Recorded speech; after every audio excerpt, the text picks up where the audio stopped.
Olá, olá pessoal, eu sou a professora Lu e vim aqui corrigir com você a prova de Linguagens e Códigos do Enem 2023. Vamos ver se você gabaritou essa prova?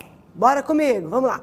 Nós tínhamos aí na primeira questão um texto falando a respeito da sessão de Comitê Olímpico, o COI, que mudou o lema olímpico, né, para expressar valores e excelência do esporte.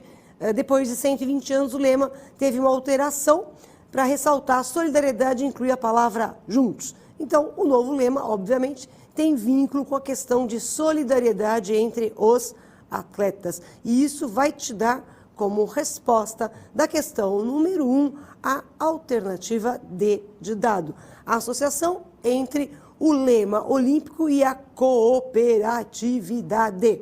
Perfeito?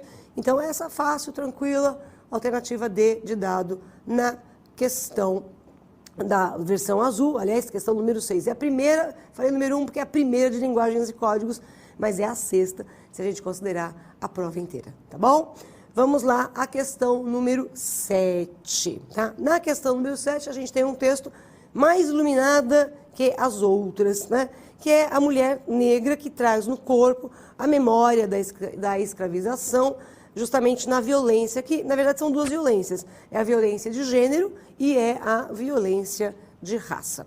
E a questão pedia para a gente o seguinte: nesse texto, os recursos expressivos usados pela narradora revelam as marcas da violência de raça e de gênero na construção da identidade. Então, nessa questão número 7, a resposta é a letra A de amor.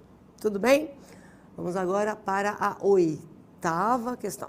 Na 8ª questão, a gente tem um texto do José Eduardo Agualusa, de quem é esta língua, em que ele vai discutir de quem é a língua portuguesa, e ele vai falar a respeito do preconceito dos portugueses, principalmente em relação ao português falado no Brasil, como se eles fossem os portugueses, os proprietários da língua e, obviamente, acabam tendo as suas ressalvas com relação ao que a gente altera na língua portuguesa. A questão pedia o seguinte para a gente, vamos lá. O texto de Agualusa tematiza o preconceito em relação ao português brasileiro. Com base no trecho citado pelo autor, infere-se que esse preconceito se deve, obviamente, à existência de uma língua ideal que alguns falantes lusitanos, portugueses, creem ser a falada em Portugal. Então, a língua correta portuguesa é a de Portugal. Portanto, questão número 8, a sua resposta foi a letra C de coração. Tudo bem? Vamos agora para um texto na questão número 9. Na questão número 9, você tem um texto falando sobre a propagação de notícias, né, como essa propagação de notícias se dá desde a Idade Média, né, e ele coloca para a gente que há uma eficácia dessa propagação de notícias e a diversidade, né, dessa propagação. Tanto que ele fala logo no começo, né, que antigamente, né, era um cavalo que percorria 30 km por dia, né, e assim para que a notícia fosse veiculada. A questão pede justamente isso. A propagação sistemática de informações é um fenômeno recorrente na história e no desenvolvimento das sociedades. No texto, a eficácia dessa propagação se dá justamente pela diversidade dos meios disponíveis em uma época histórica, né? Os meios disponíveis justamente para que essa notícia seja veiculada. Portanto, a sua resposta na questão número 9 deve ter sido a letra E de elefante. Certinho? Vamos para a 10ª questão.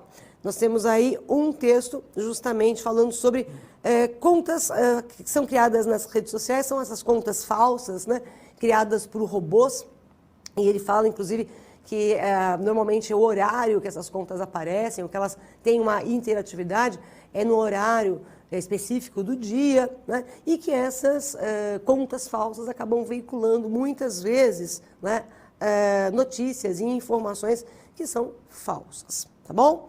Muito bem, a questão pede para a gente o seguinte, vamos ver comigo?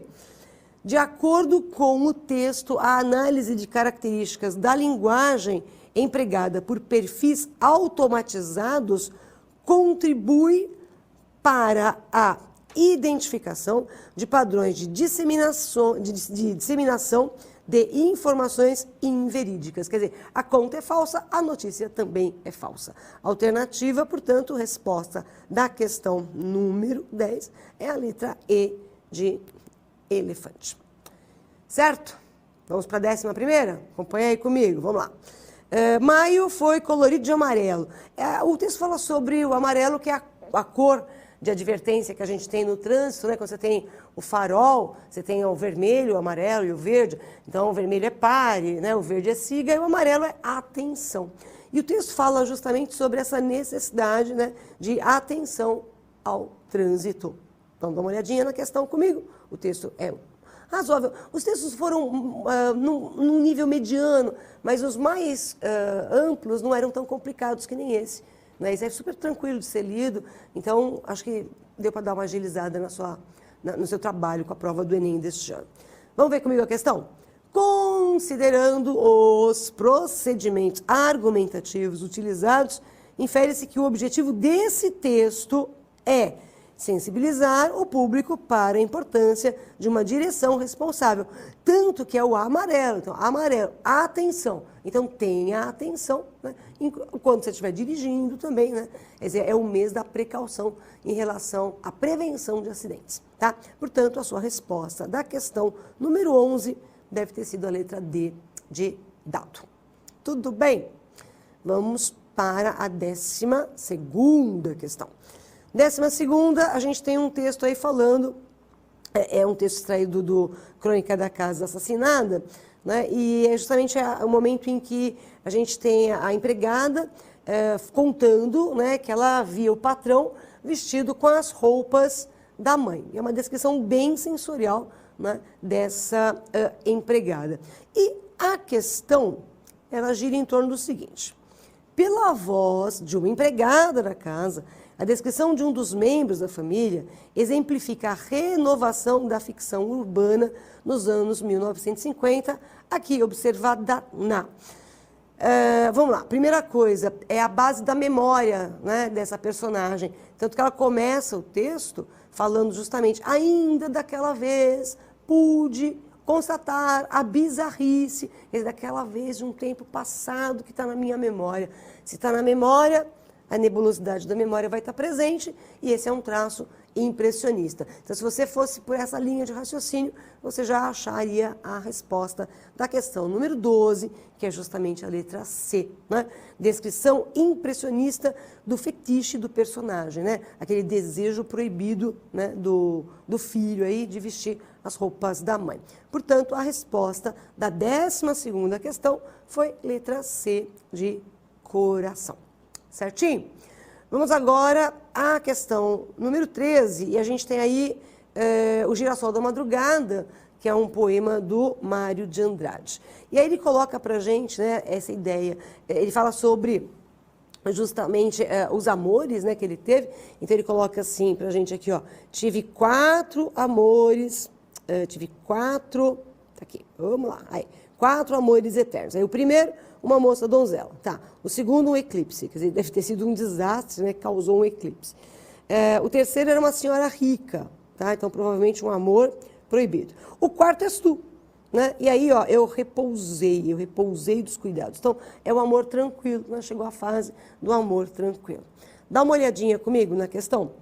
Perante o outro, o eu lírico revela, na força das memórias evocadas, a serenidade sedimentada pela entrega pacífica ao desejo. Isso se dá no quarto amor dele, tá bom? Portanto, 13ª questão, a sua resposta deve ter sido a letra C de coração. Tudo bem? Gabaritando aí, hein? Vamos embora. 14ª questão, a gente tem Dão Lalalão do Guimarães Rosa, né? Noites no Sertão, do Corpo de Baile do Guimarães. E aqui ele vai falar sobre as pessoas que ouviam as novelas de rádio, né? E depois elas ficavam replicando, né, os episódios das novelas de rádio, que elas contavam.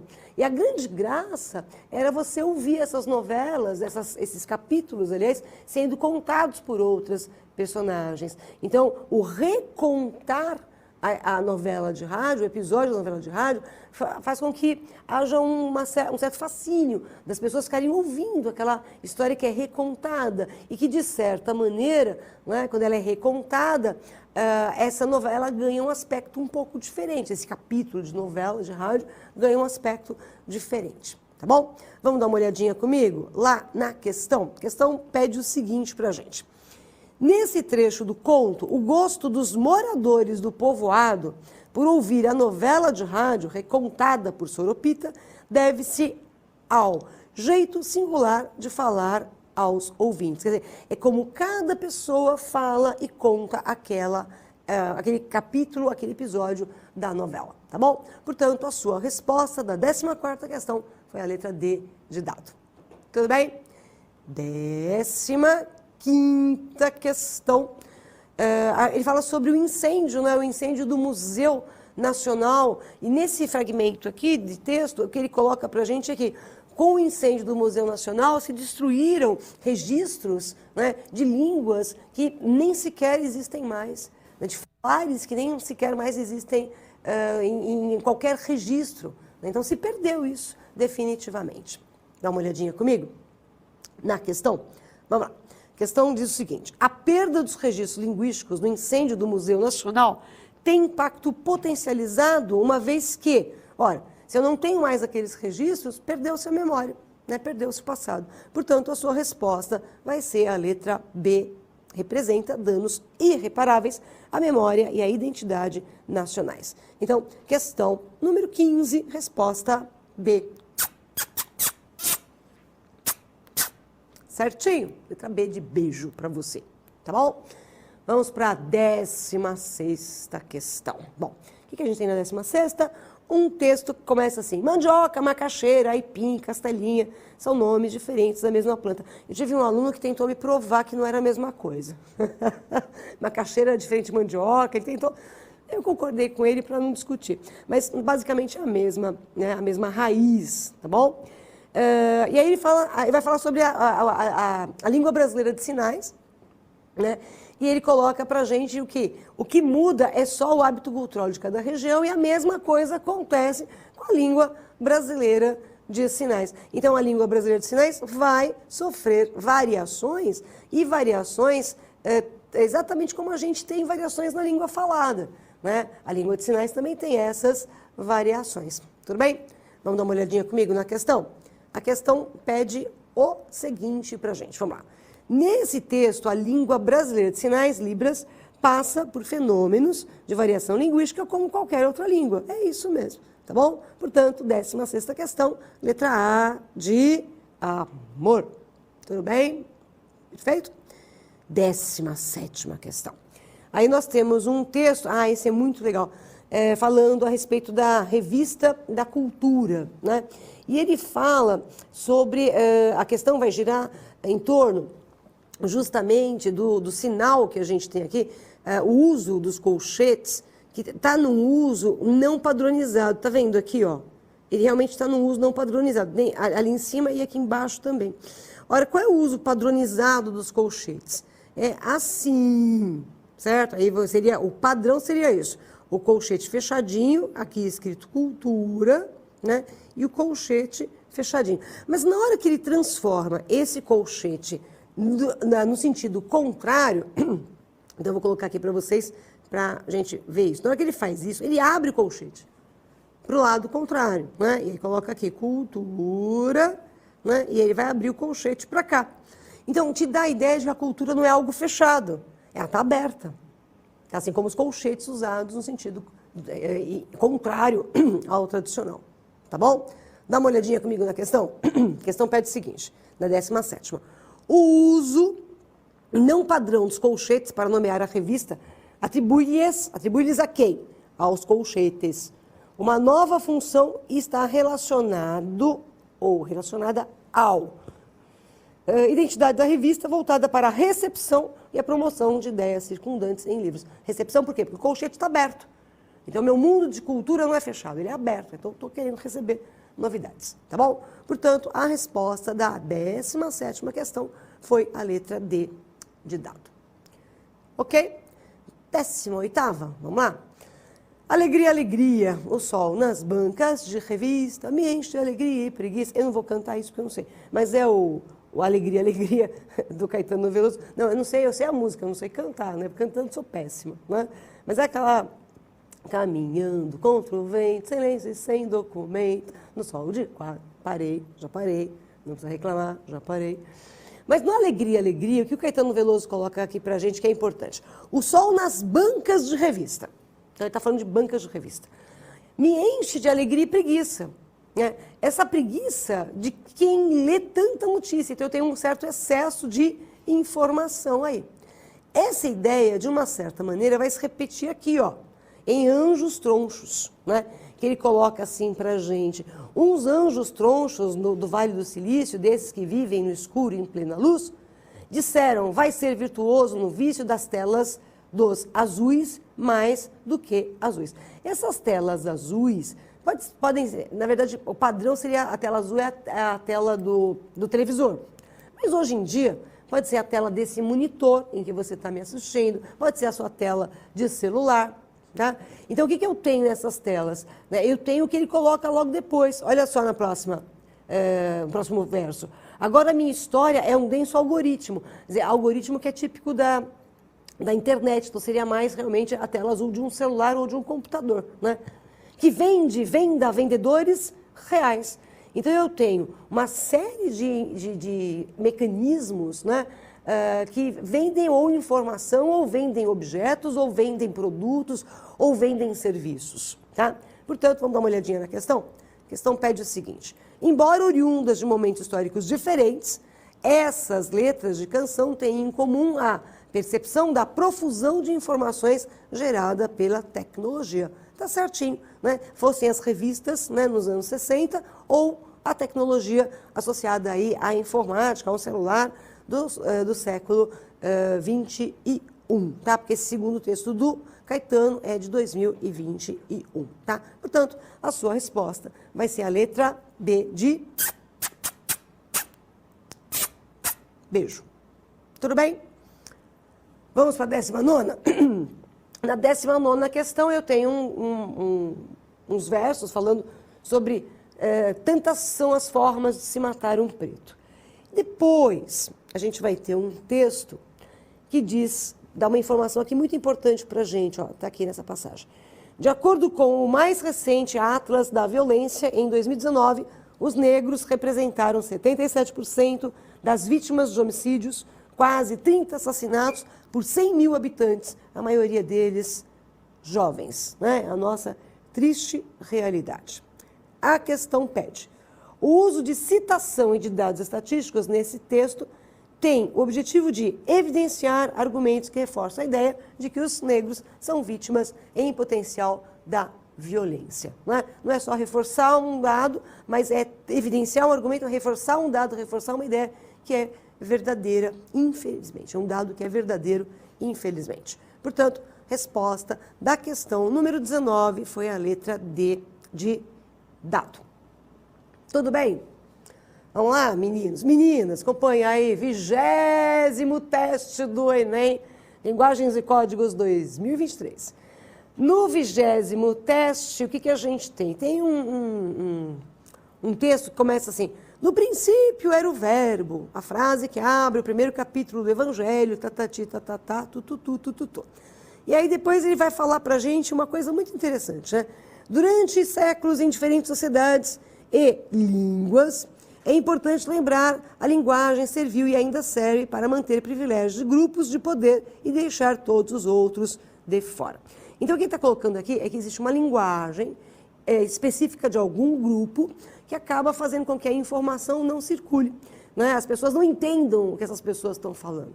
E aí ele vai citar, né? Ele coloca para a gente assim, que a maior parte da população foi submetida à violência de propositalmente ser impedida de compreender linguagem daqueles que determinam seus destinos. Quem são essas pessoas que determinam os sentidos, os destinos? Está aqui, ó. Ele coloca aqui em cima: advogados, juízes, promotores, médicos, tá? Burocratas, cientistas, Tá bom? Então, é uma crítica a uma linguagem que é específica de alguns grupos muito especializados e que acabam dificultando muito a compreensão daquilo que eles falam. Vamos dar uma olhadinha comigo na questão? A questão pede o seguinte: nesse texto, a estratégia usada para convencer o leitor de que uma grande parcela da população não compreende a linguagem daqueles que detêm o poder foi criticar o obstáculo promovido pelos usos especializados da linguagem. Portanto, 20ª questão, a sua resposta deve ter sido a letra E de elefante. Tudo bem?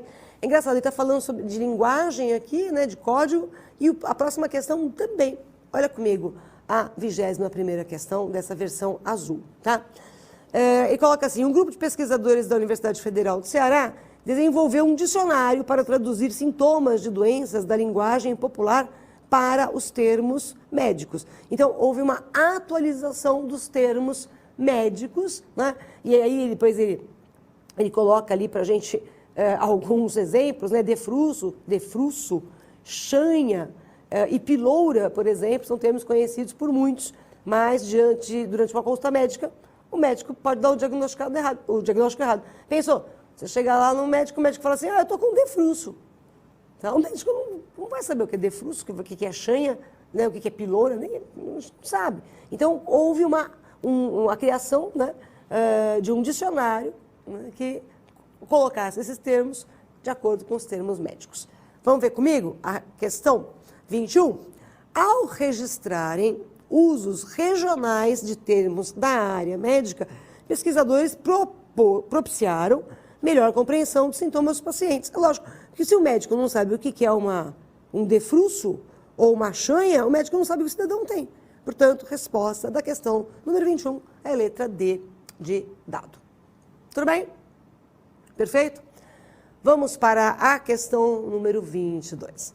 Na 22ª questão, eu tenho um texto extraído do Ponciá Vicêncio, da Conceição Evaristo, e ela fala sobre a cantiga de voltar, né, que era cantada por antigos, né, em idiomas também antigos. E eram cantigas que eram cantadas quando os homens estavam voltando para casa.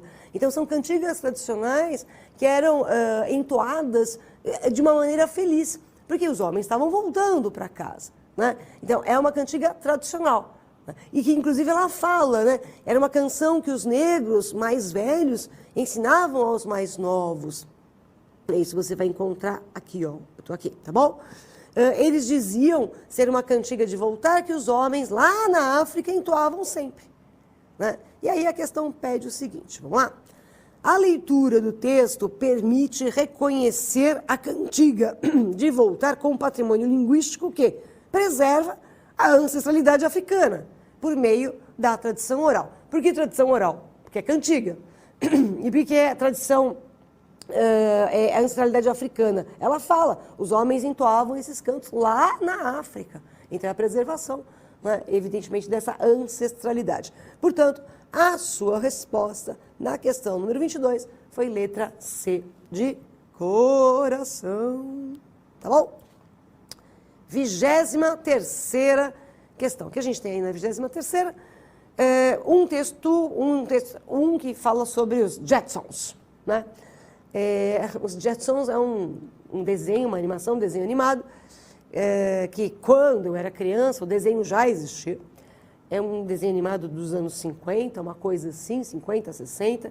E é uma família toda cheia de aspectos futuros. Então, por exemplo, o automóvel deles voa, né? Eles têm um robô que limpa a casa, sabe? Essa coisa que hoje em dia a gente tem. Então, muitos elementos tecnológicos que a gente via no desenho dos Jetsons e que eu assistia quando eu era criança e que eu achava que aquilo, nossa, meu Deus, é muita ficção. Muitos deles a gente hoje vê na praticidade, né? A gente já tem até carro voador aí, né, em projeto, em alguns lugares já estão até experimentando os carros voando. Mas, de qualquer maneira, o texto fala de uma outra coisa. Fala que, embora fosse uma família que vivesse num futuro, os comportamentos eram muito antigos. Tanto que ele fala da Jane, né? ele coloca que era uma mulher de 33 anos no desenho, né? E que tinha poderia ser o que foram as minhas bisavós. Quer dizer, é meio incongruente, porque qual é a ideia? Se é uma família que vive no futuro, os comportamentos, por exemplo, em relação à figura feminina, também deveriam ser diferentes daqueles que já existiam no tempo da bisavó da nossa, do nosso criador do texto aqui, que é, cadê? Ribeiro, tá bom? Dá lá acesso num site. Então, quer dizer, as minhas bisavós tinham um comportamento X e a Jane Jackson tem esse mesmo comportamento. Em que aspecto? Ser uma dona de casa, tudo bem? Ser uma mulher, como ele coloca ali, né? Que sofre frente às piadinhas machistas sobre mulheres dirigirem, que é uma coisa que a gente tem até hoje. Não é? Como é que é aquela bobagem, mulher no volante, perigo constante? Existem estatísticas que determinam que o número de acidentes automobilísticos com mulheres dirigindo é menor que o número de acidentes provocados por meninos. Não é porque mulher é mais cautelosa e coisas do tipo. Não vamos discutir isso, mas aqui o que ele coloca é o seguinte: se o desenho está no futuro, como é que eu posso ter uma mentalidade em relação à mulher, uma mentalidade que é anterior até mesmo ao desenho, que é das bisavós aqui do nosso redator.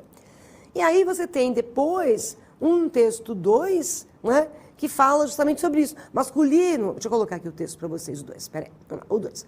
Masculino e feminino são campos escorregadios que só se definem por oposição, né? E aí ele coloca assim, as mulheres tratavam da vida privada. Privada de quê? De visibilidade. Então aquela coisa, a mulher é dona de casa. Não é essa coisa de vida privada porque ela está dentro da casa. É privada porque houve uma privação. Essa mulher passou por uma privação, né? Que é a privação da Jane Jackson. Tá certo? Continuar sendo vista como aquela bisavó dela, não sabe dirigir e coisa do tipo. Tá? Vamos dar uma olhadinha comigo na questão? Diz o seguinte: a representação da mulher apresentada no texto 1 pode ser explicada pelo texto 2, no que diz respeito a construções imaginárias cristalizadas na sociedade. Tudo bem? Vamos pensar, construções imaginárias. A Jane Jackson, ela é uma figura imaginária, é do desenho animado.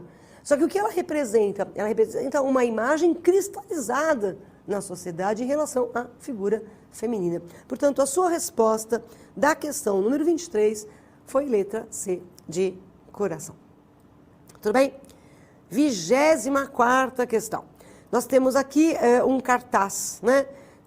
Hashtag Juntas Somos Mais Fortes, né? Diz que 180, a defensoria não para. Isso aqui que é uma parte importante. Ó. Eu uso máscara.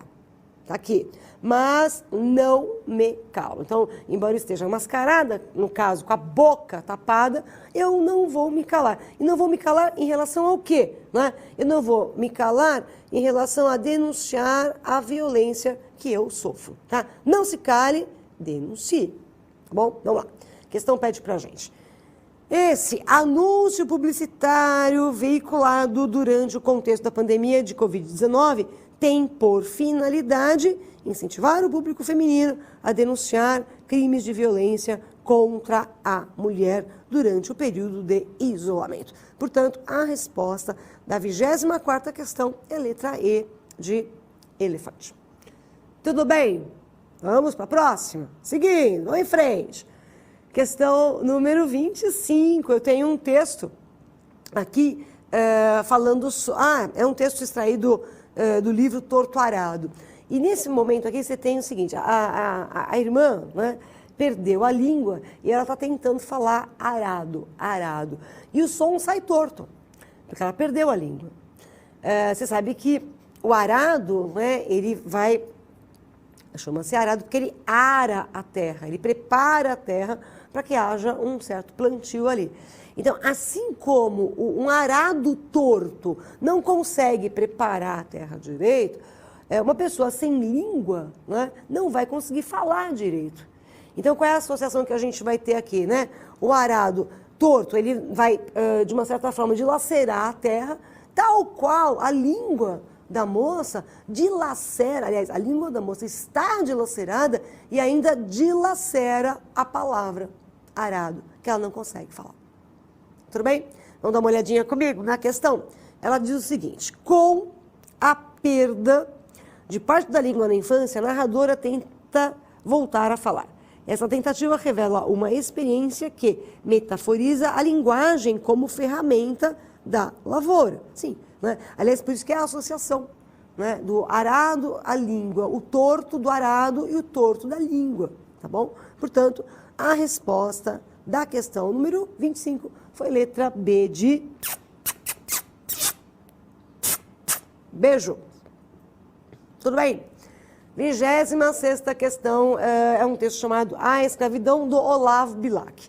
Esse texto é bem interessante e talvez tenha pego você meio desprevenido, né? Porque é Olav Bilac, o pessoal sempre fala que Olav Bilac é o parnasiano chato. Não, esse texto tem muita coisa boa do Bilac, não é? Também tem muita coisa chata, é verdade.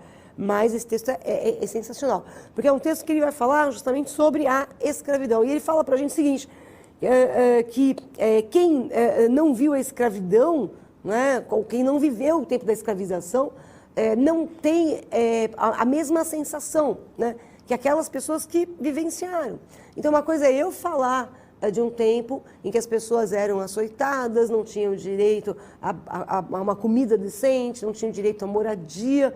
Outra coisa, uma coisa é eu falar disso, outra coisa é eu viver essa situação, né? Então, ele coloca isso pra gente. E aí, a questão pede o seguinte: publicado em 1902, 1902, Abolição da Escravatura, 1888, tá? Então já tinha, a Princesa Isabel tinha assinado a Lei Áurea já.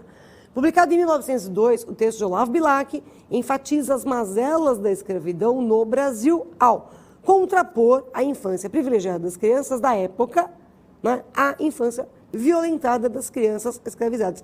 Qual é a época? A época em que o Bilac está, 1902, né, a época das crianças escravizadas, antes, né, de 1888. Tudo bem? Portanto, a sua resposta da questão número 26 deve ter sido letra B de beijo. Tudo bem? Questão número 26. Agora vamos para a questão número 27, tá? É um texto que fala a respeito das relações amorosas, né, que tem situações muito comuns, né?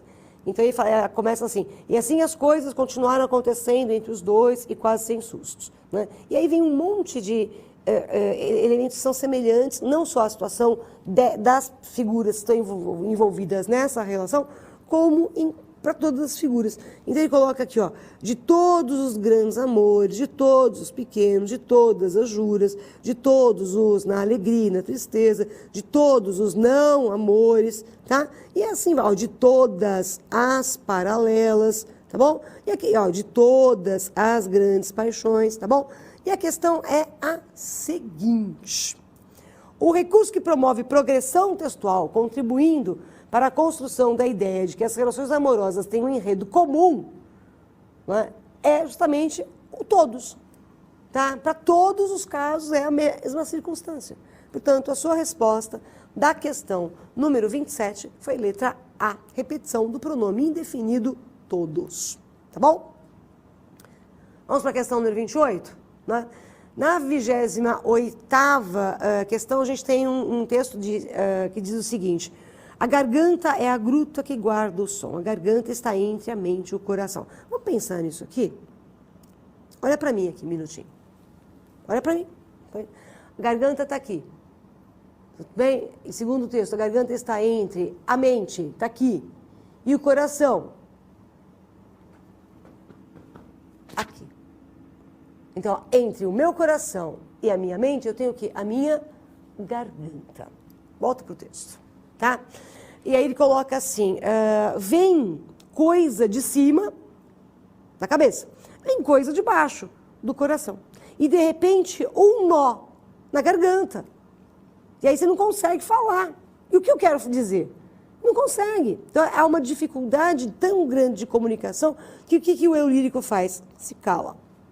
Perfeito? Vamos lá. A função emotiva presente no poema cumpre o propósito do eu lírico de expressar a dificuldade de comunicação. Fica um nó na garganta. Perfeito? Portanto, questão número 28, a sua resposta foi letra C de coração. Perfeitinho?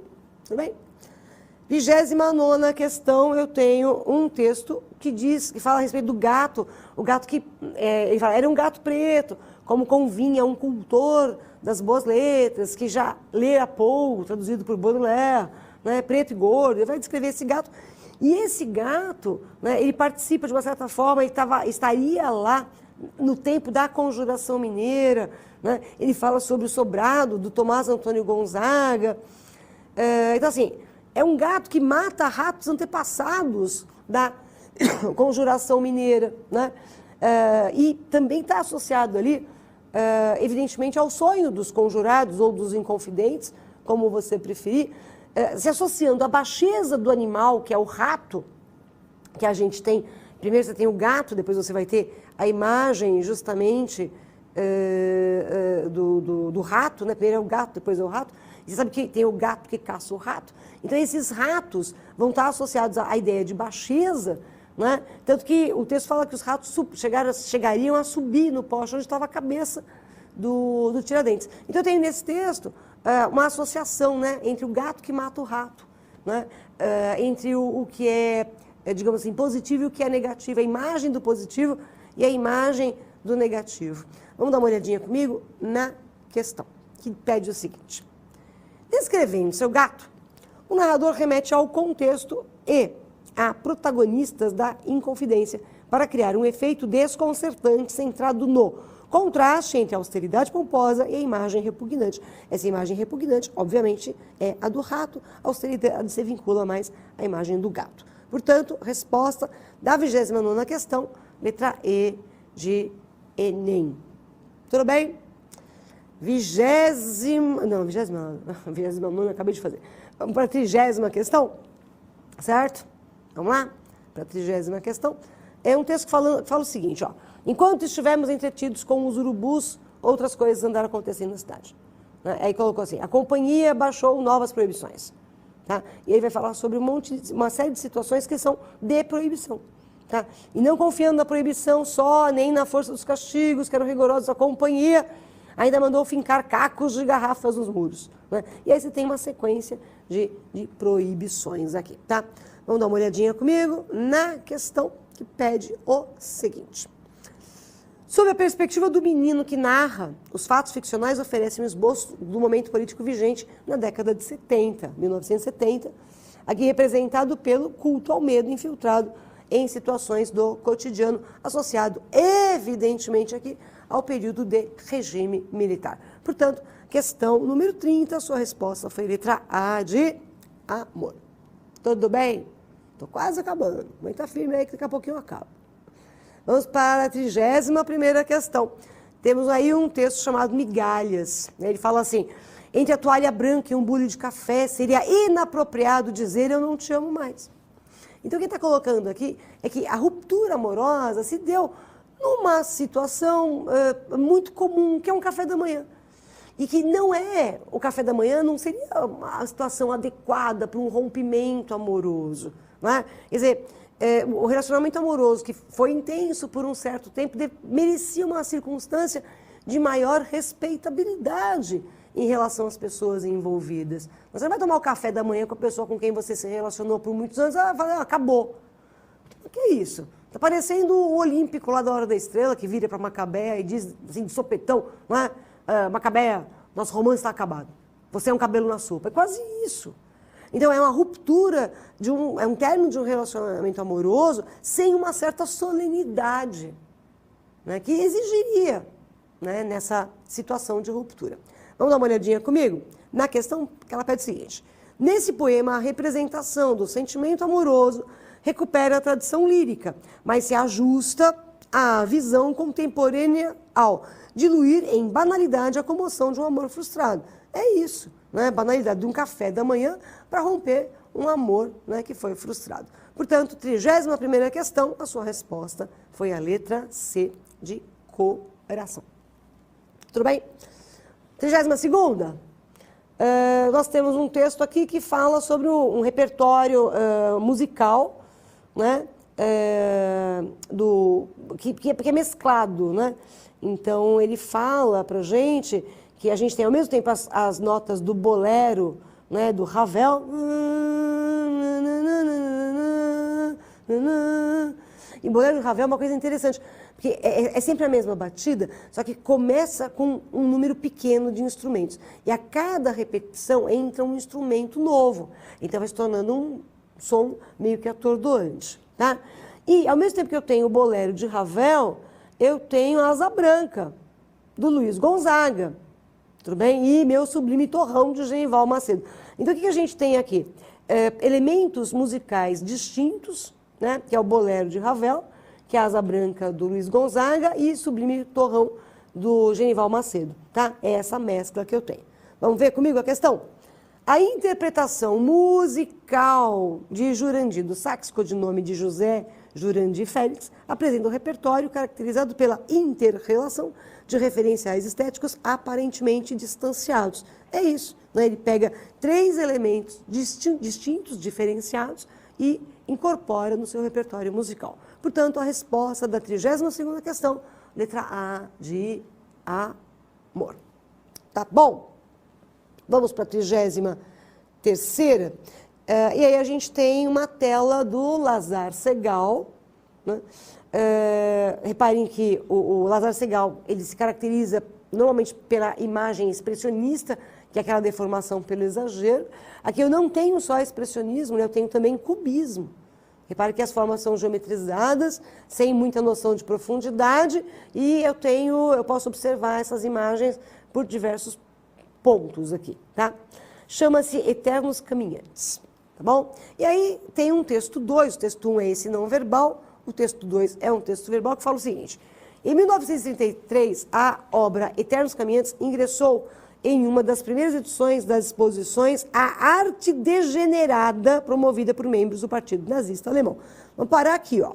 Arte degenerada. A arte que era tida como degenerada era a arte dos modernistas. Ó, modernismo primeira geração, né? Você tem as vanguardas influenciando essas obras modernistas da primeira geração. Futurismo, cubismo, dadaísmo, impressionismo, expressionismo, surrealismo, né? E aqui você tem o expressionismo e o cubismo. Então, essa arte degenerada é aquela arte que é mal compreendida, que é a arte dos modernistas do início do século XX, e que não só é mal compreendida, mas ela também ela não é entendida porque ela é a arte da ruptura. E aí ele fala que essa pintura do Lazar Segal estava numa exposição promovida por membros do Partido Nazista Alemão. Partido Nazista tem que ser tudo certinho. Alemão, tudo certinho. Né? E os modernistas de final do século XIX, começo de século XX, eles queriam fazer o quê? Justamente romper com tudo que era tradicional. Acabar com essa coisa do tudo certinho. Tá bom? Vamos dar uma olhadinha comigo na questão? A questão pede o seguinte: quase 50 obras de Lazar Segal foram confiscadas pelo regime totalitário alemão na primeira metade do século XX. Entre elas a obra Caminhantes, considerada degenerada porque representa uma estética tida como inconveniente para o ideário político vigente, que é aquela coisa do muito certinho, né? E ele rompe com esse muito certinho, que é o padrão dos modernistas, a ruptura com a tradição. Portanto, a sua resposta da 33ª questão foi letra A de amor. Tudo bem? Vamos para a 34ª questão, né? A gente tem um texto falando do seguinte, falando sobre a gira, né? Logo no início de Gira, um grupo de 7 bailarinas ocupa o centro da cena, que é o que você vai ter justamente na próxima imagem. Tá bom? E aí vai falar sobre justamente o movimento, e no primeiro texto ele fala: engana-se quem pensa que vai assistir a uma representação mimética dos cultos afro-brasileiros, que é a gira, né? Que é um momento lá em que você tem alguns espíritos, alguns elementos ali, no momento da cerimônia, recebem alguns espíritos, e aí você tem a situação da gira. Mas aqui a gira é a dança, né, que se inspira na gira, digamos, das religiões de origem africanas, né, ou esses cultos afro-brasileiros, tá? Ela se inspira, mas não é a mesma coisa. Então, é uma inspiração e uma reelaboração desses cultos afro-brasileiros. Vamos dar uma olhadinha na questão? No diálogo que estabelece com religiões afro-brasileiras, sintetizado na descrição e na imagem do espetáculo, a dança exprime uma reelaboração estética erudita de práticas religiosas populares. Né? A gira é essa prática religiosa popular e a dança, propriamente, aí do grupo, seria essa reelaboração estética erudita. Tá bom? O balé é o erudito e a gira é a prática religiosa, e os dois juntos criaram aí uma reelaboração. Portanto, a sua resposta da 34ª questão é a letra C, de coração. Tá bom? Vamos para a 35ª questão. Eu tenho aí um texto, né, que fala sobre os jogos eletrônicos terem se tornado modalidade olímpica, né? E ele fala que a popularidade desses jogos eletrônicos cresceu muito, ele te dá até um dado, um crescimento superior a 10% do público praticante comparado ao ano anterior, que subiu de 44,7% para 55,4%. Isso fez com que houvesse o reconhecimento do Comitê Olímpico Internacional, né, dessa dedicação de grandes gamers, né, aos jogos eletrônicos. Tá bom? Vamos dar uma olhadinha comigo na questão? Vamos lá direto para a questão. O contexto em que o esporte eletrônico é apresentado no texto demonstra a condição favorável à expansão dessa modalidade. Sim, não é? Porque ele te dá até a estatística ali. Tá? Tem um crescimento, sobe de um ano para o outro de 44,7% para 55,4%. Né? E isso é ascendente. Né? O Brasil teve um marco de crescimento de 20% em audiência desses jogos eletrônicos.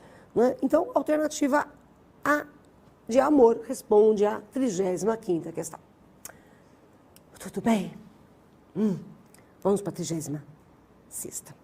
36ª fala o seguinte: o mar abaixo é uma expressão artístico-cultural formada nas tradições na identificação cultural entre as comunidades negras do Amapá. O mar abaixo era um louvor que era cantado em alto mar pelas pessoas que morriam em alto mar. E quem eram essas pessoas que morriam em alto mar? Eram os escravizados que vinham nos navios negreiros e morriam durante a viagem e eram jogados ao mar. Tá?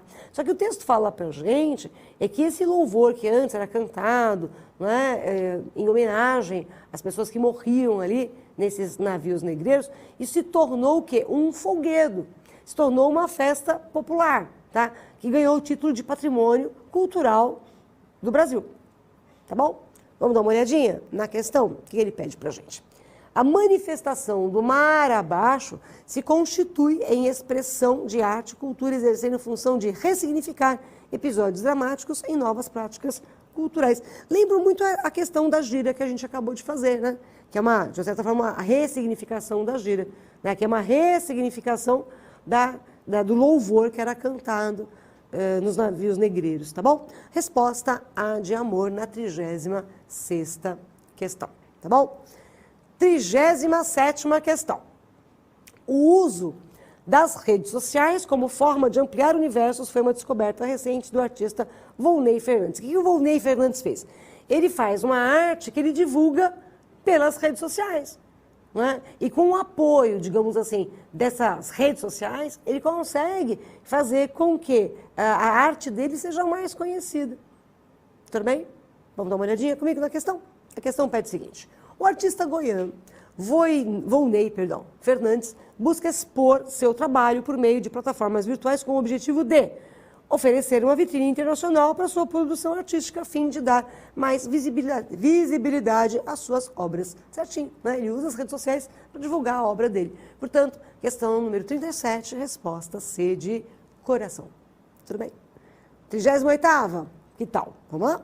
A 38ª fala sobre um grupo de rap indígena, né? O mais antigo, né, grupo de rap indígena do país, o Bro MCs, que surgiu em 2009, né? E aí ele vai falar a respeito dessa atividade, né, dos indígenas a partir de uma música que nasceu, né, nos Estados Unidos, que é o rap, tá bom? Vamos dar uma olhadinha comigo na questão? O movimento rap dos povos originários do Brasil, que são os indígenas, revela a fusão de manifestações artísticas urbanas contemporâneas com a cultura indígena. É isso, né? Os indígenas usaram o rap, né, que é norte-americano. Então, tem essa fusão. É muito curioso, né, essa ideia da mistura. Portanto, resposta da questão número 38 vai ser letra A de amor. Tudo bem? Vamos lá. 39ª questão. A petição online criada por um cidadão paulista surtiu efeito, né? Qual é essa petição? Ele pediu para que houvesse uma remodelação da definição da palavra casamento no dicionário Michaelis, né? E houve realmente uma modificação, porque é assim, casamento, agora vai ser o casamento uma união entre pessoas, então não uma união entre um homem e uma mulher, né? Entre pessoas, homem com homem, mulher com mulher, pessoas, tá? Vamos ver comigo? A questão pede o seguinte: a notícia trata da mudança ocorrida em um dicionário da língua portuguesa, que é o Michaelis. Segundo o texto, essa mudança foi impulsionada pela utilização pública da petição pelos cidadãos. É isso, tá bom? Portanto, resposta da 39ª questão, letra C de coração. Tudo bem? 40ª questão. Vamos lá? 40ª, vulgo 40.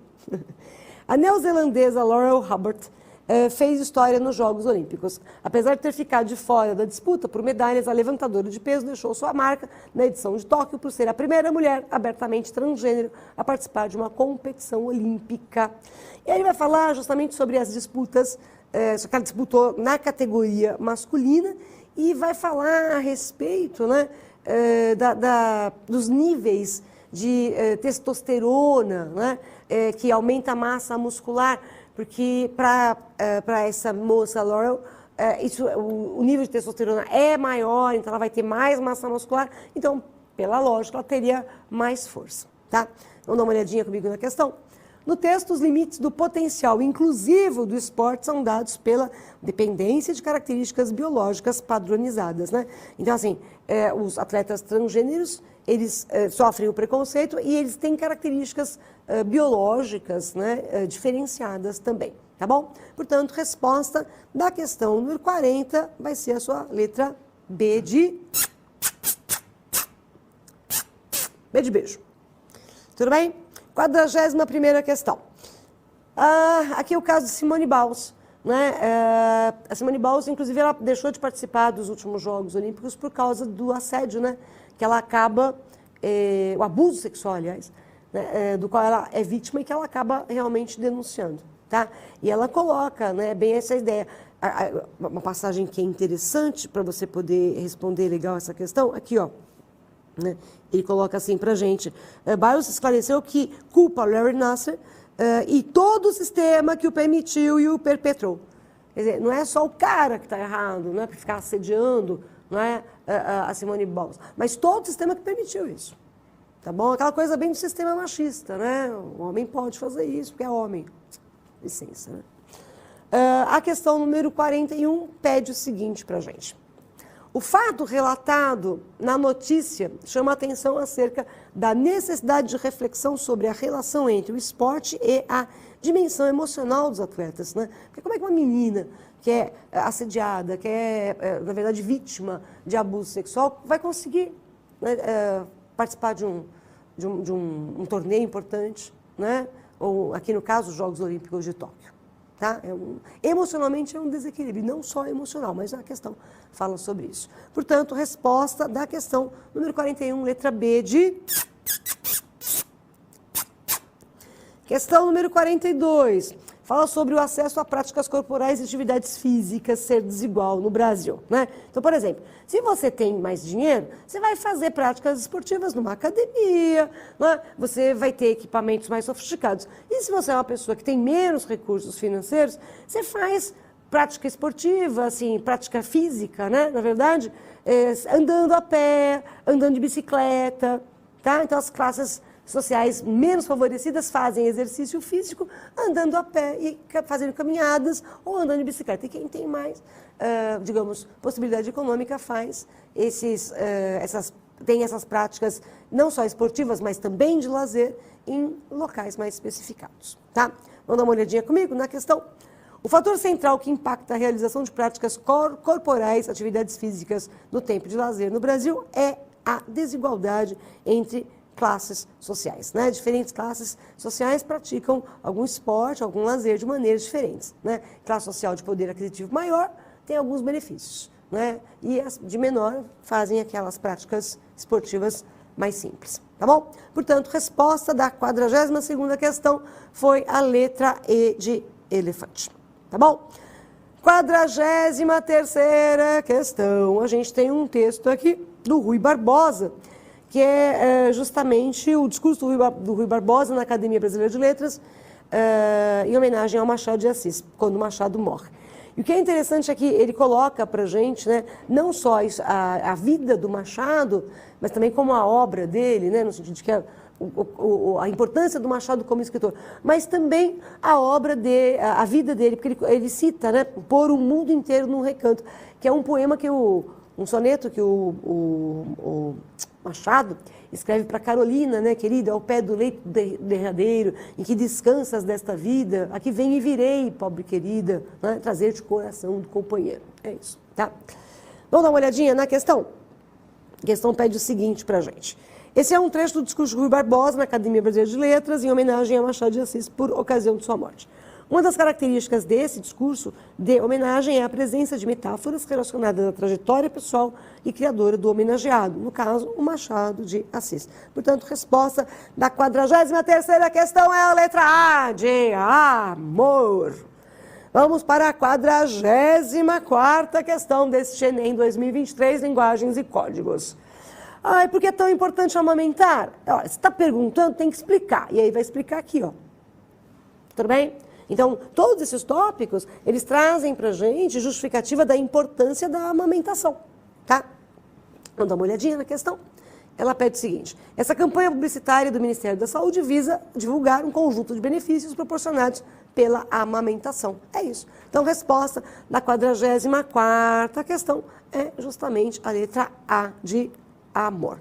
Tá bom? 45ª questão e última questão da prova de linguagens e códigos do Enem 2023. Vamos encerrar? Você vê que você gabaritou, acertou todas as 40? Faço votos, tá bom? Carta aberta à população brasileira. Ó, então, a carta dirigida a quem? À população brasileira. Sobre o quê? O envelhecimento populacional é um fenômeno mundial, tá? Só que no Brasil é diferente, por quê? Vamos lá.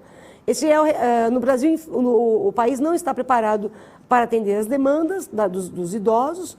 Esse é o retrato da saúde pública no Brasil, que apesar dos indiscutíveis avanços, apresenta um cenário de deficiências e falta de integração em todos os níveis de atenção à saúde. Tá? E aí ele vai te dar os problemas que a gente tem, tá bom? E aí termina falando isso aqui, ó. Dignidade à saúde do idoso. Tá? Então, é uma carta aberta à população, fazendo, na verdade, uma denúncia, chamando a atenção, como diz a resposta, né, para a realidade da população idosa no nosso país. Vamos lá.